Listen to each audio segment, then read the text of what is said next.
Elena moved through her house like a ghost, a whisper of a person in a home that shouted. The walls were stark white. The furniture was a collection of sharp angles in chrome and black leather, and the floors were polished concrete that chilled her feet even through her soft slippers. It was Mark's house, a monument to his success. Her contributions were invisible. The perfectly organized pantry, the flawless dinner parties, the quiet hum of a life managed so meticulously that he never had to think about it. She wore her own camouflage, soft cardigans in shades of beige and gray, her hair pulled back in a neat, unobtrusive bun. They muted the woman she used to be, the sharp, passionate art historian with eyes that once sparkled with opinions. Now they were often clouded with a gentle, persistent weariness. The central conflict of their two-decade marriage wasn't loud fights or thrown plates. It was a quiet, suffocating erosion. It was in the way Mark spoke to her, his voice always a little too loud, as if he were addressing a subordinate in a boardroom, not his wife in their kitchen. "Elena, we're out of the sparkling water I like," he'd announce, not as a request, but as a statement of her failure. She would murmur an apology, already adding it to a mental list. She had become an expert at smoothing things over, at absorbing his casual dismissals and reframing them as care. "He's just stressed from work, asterisk," she'd tell herself. "He depends on me to keep things running perfectly." It was a story she'd repeated so many times it almost felt true. The signs were there, of course. They had been for years. There was the way his phone was always angled away from her, the screen going dark the second she entered a room. There were the late nights at the office that became more frequent, the explanations vague and brushed aside with an impatient sigh if she dared to ask for details. "It's work, Elena. You wouldn't understand." The dismissal stung more than any lie. It made her feel small, irrelevant. Her world had shrunk to the size of their pristine, cold house, while his seemed to expand endlessly without her. She'd see him at social functions, charming and magnetic, and wonder where that man went when they were alone. To everyone else, they were the perfect couple, the powerhouse executive and his elegant, supportive wife. The illusion was so complete, so suffocating, that sometimes she even believed it herself. She tried to ignore the growing chasm between them. She would suggest a weekend away, a return to the small Italian restaurant where he'd proposed. He would agree in principle, but the dates were always pushed back, buried under a landslide of meetings and business trips. His affection, once a source of warmth, had become performative. A kiss on the cheek that felt more like a formality, a hand on her back that was less a caress, and more a way of steering her through a crowd. She felt less like a partner, and more like a well-kept accessory, a part of the carefully curated image of his life. The loneliness was a physical ache in her chest, a constant companion in the echoing silence of their home.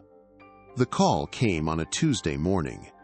Her great-aunt in Portugal had passed away. A wave of genuine, uncomplicated grief washed over Elena, a sorrow for the woman who had filled her childhood summers with the smell of sea salt and oil paints, the only person who had ever told her that her mind was a beautiful, rare thing. She was her last connection to the vibrant, hopeful girl she had once been. Mark's reaction was one of thinly veiled annoyance. "Portugal. Now?" he'd said, looking at his calendar as if her grief were a scheduling conflict. "We have the fundraiser at the club next week." He sighed, the sound heavy with his own perceived burden. "Well, I suppose you have to go. Just try to be back quickly." There was no comfort, no shared sorrow, just logistics. And in that moment, Elena didn't feel like a grieving niece. She felt like an inconvenience. The breaking point arrived not in the quiet chill of their home, but under the harsh, fluorescent glare of the international airport terminal. The air buzzed with the anxious energy of travel. Mark had insisted on seeing her off, a grand performance of the doting husband. In front of a long line of strangers, he began his final, quiet assault. "Did you remember to pack your heavy sweater?" he asked, his voice loud enough for those nearby to hear, You know how you get cold."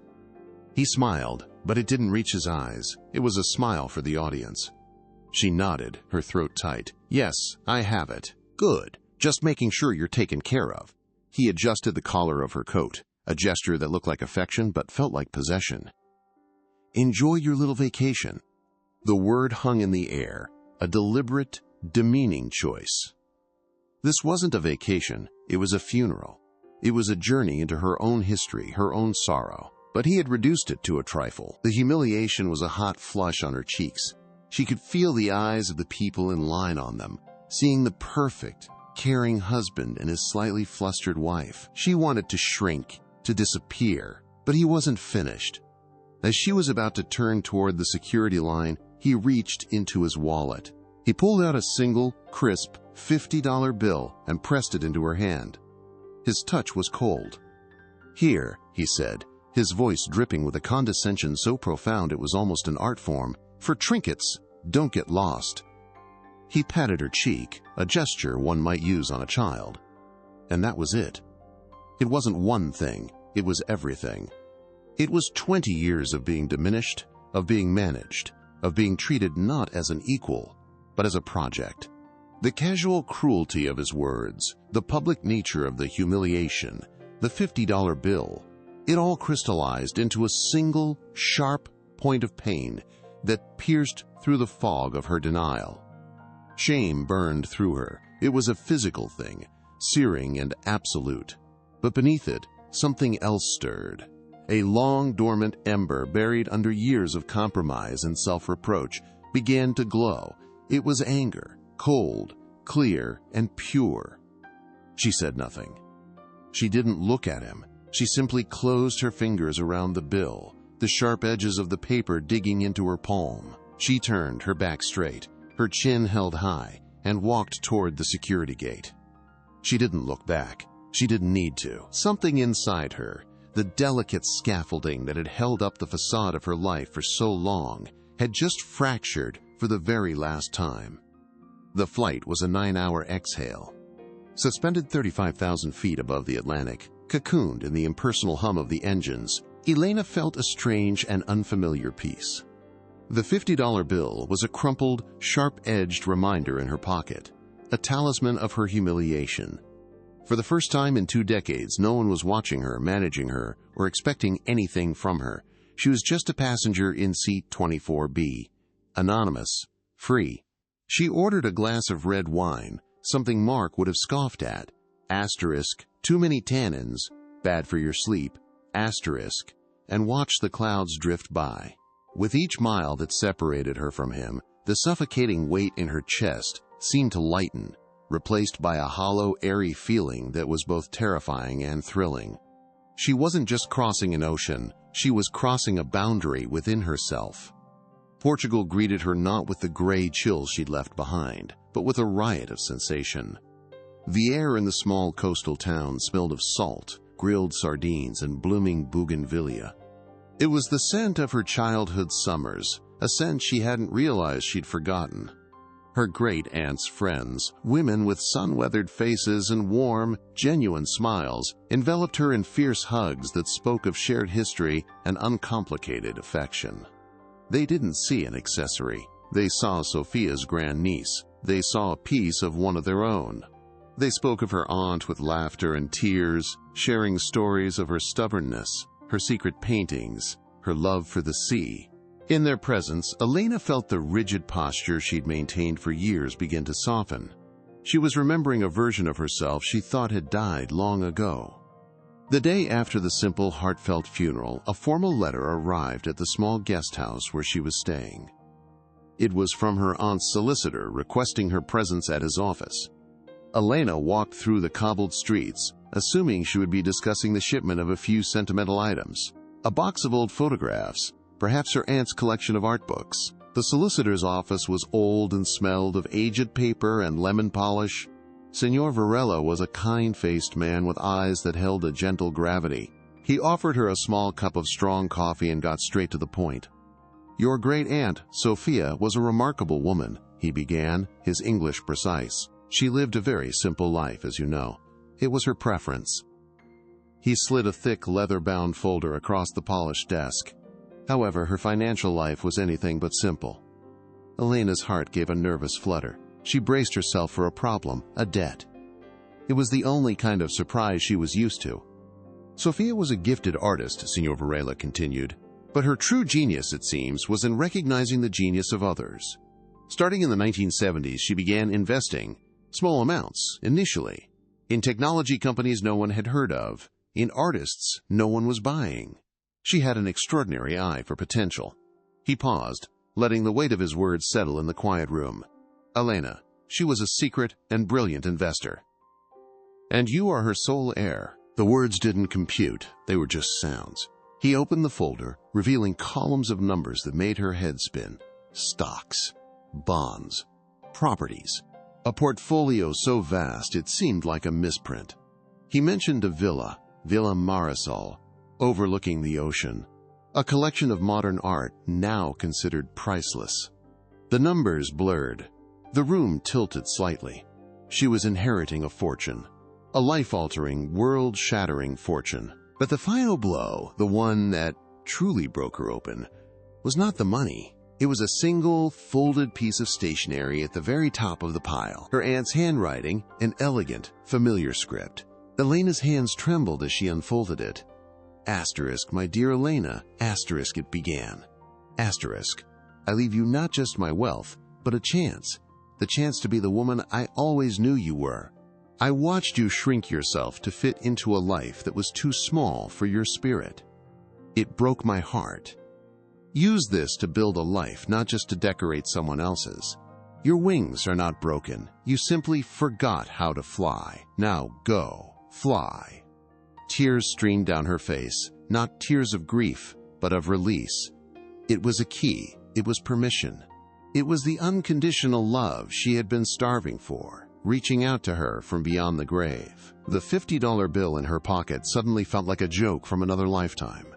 Meanwhile, her phone, which she'd kept on silent, buzzed with a relentless rhythm. Mark's texts were a drumbeat of his oblivious reality. Asterisk, funeral over? When are you booking your flight back? A few hours later. Asterisk, Elena, I need the password for the utilities account. The bill is due. And then the next morning. Asterisk, this grieving thing is taking a while. The fundraiser is Friday. I expect you here. Don't make this difficult. Each message was a small, sharp nail hammering home the truth. He didn't miss Tutaks. He missed her function. The anger that had sparked at the airport now ignited into a cold, clear flame. Grief and rage swirled together, hardening into a diamond-sharp resolve. She was not going back. Not to that house. Not to that man. She didn't fly home. She moved into Villa Marisol, a beautiful, sun-drenched house perched on a cliff, overlooking the endless blue of the Atlantic. It was filled with light, color, and her aunt's vibrant, abstract paintings. It felt more like home than the sterile museum she'd shared with Mark for 20 years. Her first call was not to her husband. It was to a name Senor Varela had given her, a top-tier international divorce attorney based in London. I want to be free, Elena said, her voice steady and clear, unrecognizable even to herself, and I want to be safe. The weeks that followed were a masterclass in quiet reclamation. Guided by her new legal team, she methodically and silently began to untangle her life. She established legal residency in Portugal. She moved assets, opened new accounts in her name only, and created an impenetrable financial fortress around herself. She learned about her inheritance, studying the portfolios with the same sharp intellect she'd once applied to art history. The woman who was told she wouldn't understand business was now commanding a small empire. Her physical transformation mirrored her internal one. The beige cardigans were replaced with linen dresses in shades of ocean blue and sunset orange. She let her hair down, the sea salt and sun adding waves she hadn't seen in years. She spent her days walking the cliffs, filling sketchbooks with the crashing waves and rugged coastline, feeling the creative spark she thought had been extinguished flicker back to life. She was no longer a ghost. She was becoming the entire landscape. Finally, after 2 weeks of silence, she agreed to speak to Mark. He had been leaving furious, threatening voicemails. When his face appeared on the video call, it was red and taut with rage. He was in his office, the picture of corporate power, framed by the cold chrome and glass he loved. "Where the hell are you, Elena?" he bellowed, forgoing any greeting. "What is this nonsense? You think you can just disappear? I got a letter from some lawyer." A joke, right? Elena was on her terrace, the setting sun casting a golden glow on her face. She looked serene, calm. It infuriated him. "It's not a joke, Mark," she said, her voice even. "You have nothing," he spat, his voice rising. "Everything you have is because of me. The house, the cars, the club. You'll be left with nothing. Do you hear me? Nothing." He was panting slightly, his face a mask of arrogant fury. He was so sure of his power, of her dependence. It was the same condescension from the airport, magnified 100 times. Elena didn't flinch. She simply glanced to her side, where her London attorney, a calm, impeccably dressed woman named Ms. Davies, sat just out of frame. Elena gave a slight nod. Ms. Davies leaned into the camera's view. "Mr. Henderson," she said, her voice crisp and coolly British. "My name is Catherine Davies. While I appreciate your passion, perhaps we should discuss the facts of the matter, specifically your wife's assets." Mark scoffed. "Her assets? You mean my assets?" "No, I do not," Ms. Davies replied, her tone unwavering. She picked up a single sheet of paper. "Let's start with the portfolio she inherited from her great-aunt, Sophia Almeida. As of this morning's valuation, it is conservatively estimated at $187 million US. Silence. The effect was instantaneous and absolute.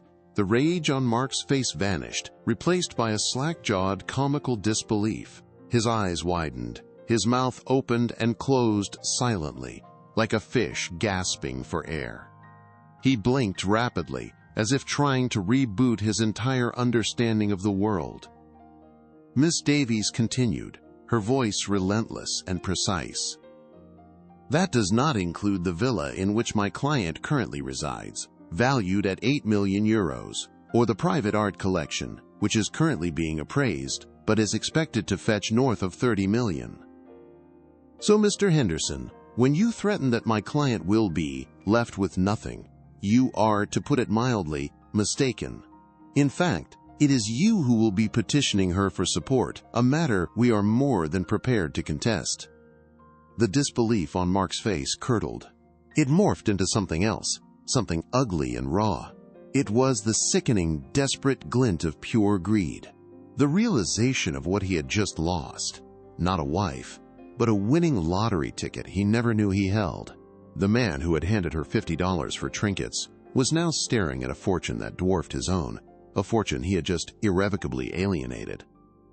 The humiliation he had so casually inflicted upon her at the airport was returned to him 1,000-fold. It wasn't loud or violent. It was quiet, mathematical, and absolute. It was the irrefutable language of power. And for the first time in their life together, she held all of it. The video call ended. Mark stared at the black screen, his own reflection, a pale, distorted mask staring back at him from the polished surface of his monitor. The silence in his office was absolute, a vacuum where his rage had been moments before. It was louder than his shouting. His mind, usually a sharp instrument of calculation and strategy, was a chaotic mess of numbers that didn't add up. 187 million. The figure echoed in the quiet, mocking him. It was an impossible, vulgar number. He had built his entire world on the principle of control, on knowing the value of everything and everyone. He had valued Elena at $50, a trinket, an afterthought. The sheer catastrophic scale of his miscalculation was a physical blow, knocking the air from his lungs. He wasn't just losing a wife. He was losing a kingdom he never knew existed. The condescension he had wielded like a weapon had just blown up in his hand. The fallout was not immediate and explosive, but a slow, creeping rot. The divorce was quiet and swift, handled by lawyers who treated him with a polite, impenetrable disdain. But the story, his story, leaked. It spread through their social circles not as a dramatic tale of infidelity, but as something far more damning, a dark comedy of arrogance. The tale of the powerhouse executive who treated his heiress wife like an incompetent child became the juiciest piece of gossip at the country club, whispered over cocktails and golf games. He started noticing the small shifts, the colleague who suddenly couldn't meet his eye, the dinner invitations that stopped coming. Business partners became wary. If he could so spectacularly misjudge his own wife, what other blind spots did he have? A major deal he'd been courting for months fell apart. The reason given was a change in strategic direction. But Mark knew. He could feel the chill.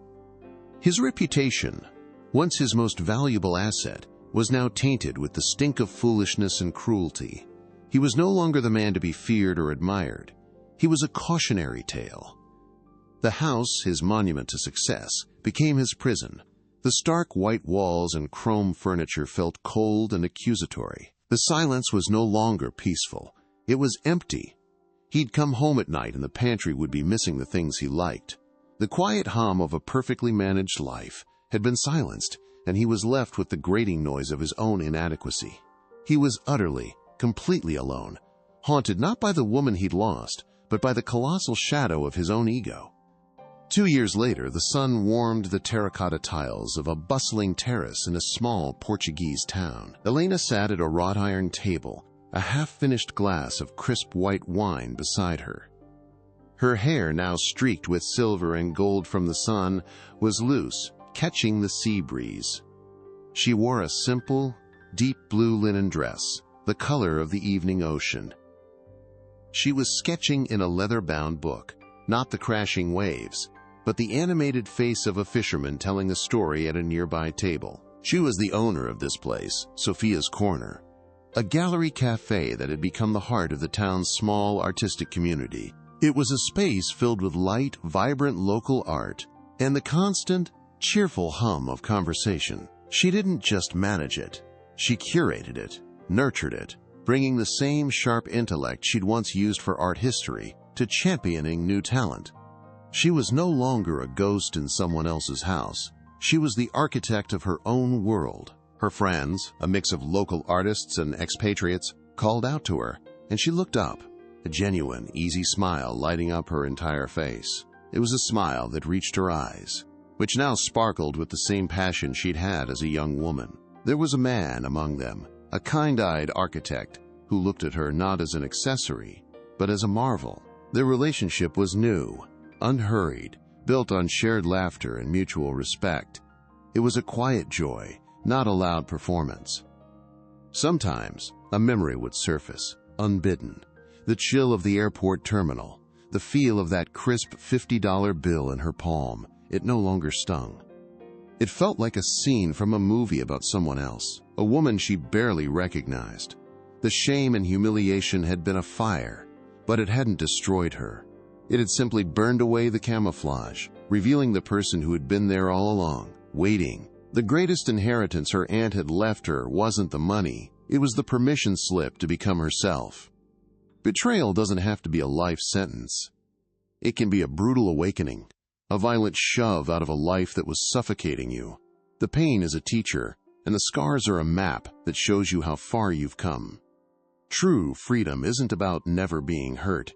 It's about realizing that you have the strength to build a new world from the ashes of the old one, a world that is finally, truly your own. If you know someone who needs to hear a story like this, share it. And if you want to hear more stories of dignity and life lessons, subscribe to the channel.